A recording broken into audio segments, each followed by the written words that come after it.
మెనోపాజ్‌ని ఎట్లా ఎదుర్కోవాలి? మెనోపాజ్ కేవలం ట్రీట్మెంట్స్ అయినా, కేవలం హెచ్ఆర్‌టీనేనా, హార్మోన్ టాబ్లెట్స్ లేకపోతే జెల్స్ మాత్రమేనా? ఇంకేమన్నా ఉందా అంటే, లైఫ్ స్టైల్ మోడిఫికేషన్. అంటే మన జీవన శైలిని మార్చుకోవడం.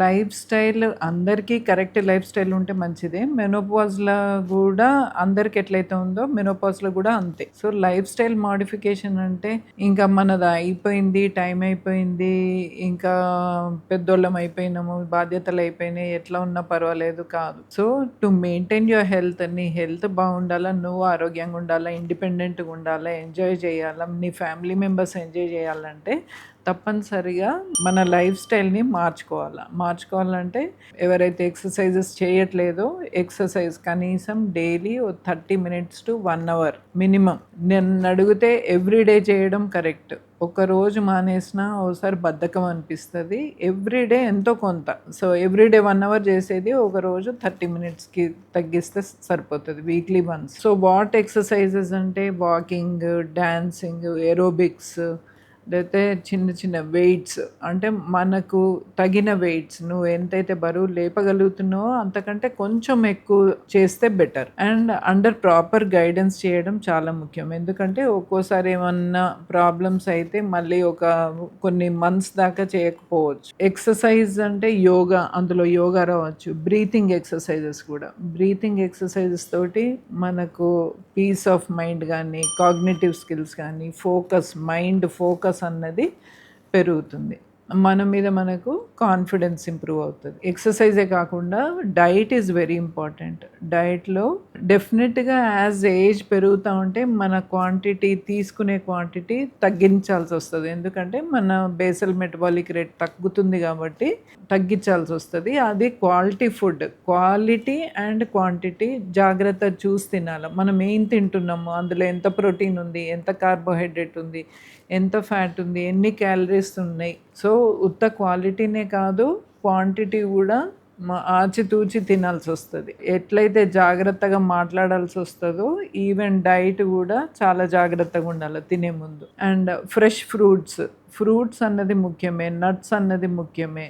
ఇవన్నీ ముఖ్యం. కానీ మళ్ళీ అందులో ఎంత షుగర్ ఉంది, ఎంత క్యాలరీస్ ఉందన్నది చూసి తినాల్సొస్తది. సో, ఫైబర్ కంటెంట్ ఎక్కువ ఉన్న ఫ్రూట్స్ కానీ, వెజిటబుల్స్ కానీ తింటే చాలా మంచిది. అలాగే వాటర్ అట్‌లీస్ట్ 2.5 to 3.5 లీటర్స్ తీసుకుంటే మంచిది. At the same time good sleep అన్నది చాలా చాలా ముఖ్యం.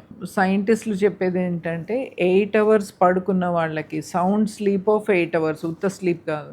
అండ్ 6 అవర్స్, 7 అవర్స్‌కి కంపేర్ చేస్తే వాళ్ళ డేటాలో ఆల్మోస్ట్ క్యాన్సర్స్ కానీ, హార్ట్ డిసీజెస్ కానీ తక్కువ నిద్రపోయిన వాళ్ళల్లో ఎక్కువ ప్రాబ్లమ్స్ ఉన్నాయి. Sound sleep also is important. So, దానికి మంచి బుక్స్ చదవడం, పడుకునే ముందు టీవీ కానీ, సెల్ ఫోన్స్ కానీ చూడకపోవడము.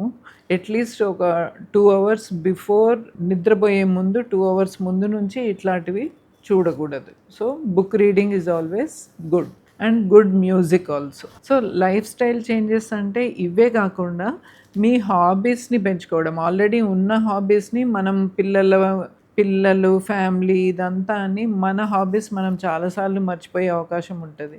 సో, మనకు ఆల్రెడీ ఉన్న హాబీస్‌ని స్ట్రెంథెన్ చేసుకోవడం, లేదా చిన్నప్పుడు కొన్ని కోరికలు నాకు సంగీతం నేర్చుకోవాలని ఉంది, డాన్స్ నేర్చుకోవాలి ఇట్లాంటివి ఏమన్నా ఉంటే తప్పకుండా ఆ కొత్త హాబీస్‌ని కూడా పెంపొందించుకుంటే సపోర్ట్ గ్రూప్స్ అన్నిటికంటే ముఖ్యం. సపోర్ట్ గ్రూప్స్ అంటే మీ దగ్గరి ఫ్రెండ్స్ ఒక ముగ్గురు నలుగురన్నా కొంచెం మీ ప్రాబ్లమ్స్ని వినేవాళ్ళు, లేకపోతే మిమ్మల్ని ఎంపవర్ చేసేవాళ్ళు, స్ట్రెంథెన్ చేసేవాళ్ళు, ఒక సపోర్ట్ గ్రూప్స్ లేకపోతే ఆన్లైన్ గ్రూప్స్ ఏవైతే డిస్కషన్స్ ఉంటాయో ఎట్లాంటి ప్రాబ్లమ్స్ ఉన్నాయి, ఏమున్నాయి అని, దానికి ఎట్లాంటి సొల్యూషన్స్, ఎవరిని కన్సల్ట్ చేస్తే బాగుండు, ఇట్లాంటివన్నీ ఉంటాయి. అండ్ వాలంటరీ ఆర్గనైజేషన్స్ కూడా కొన్ని ఈ ఏజ్ వచ్చినాక ఇంకేముంది నేను how can I be useful for the society అనుకుంటే కొన్ని వాలంటరీ గ్రూప్స్లో ఏదో పిల్లలకి వెళ్ళి చదువు చెప్పడము, వాళ్ళకి మంచి బుద్ధులు చెప్పడము, నీతులు చెప్పడము, అండర్ ప్రివిలేజ్డ్ వాళ్ళని చూసుకోవడము, or any kind of support, some రిలీజియస్వి కావచ్చు, నాన్ రిలీజియస్వి కావచ్చు, అట్లాంటి వాటిల్లో జాయిన్ అయినట్టయితే మెనోపాజ్ని చాలా బాగా ఎంబ్రేస్ చేసి, అంటే ఈ ఫేజ్ని, అంటే ఇది తుది ఫేజ్ మనకు. సో, ఈ ఫేజ్‌ని చాలా ధైర్యంగా, హ్యాపీగా ఎదుర్కొన్నట్టయితే ఫ్యామిలీ మెంబర్స్ అందరూ గూడా హ్యాపీగుంటారు.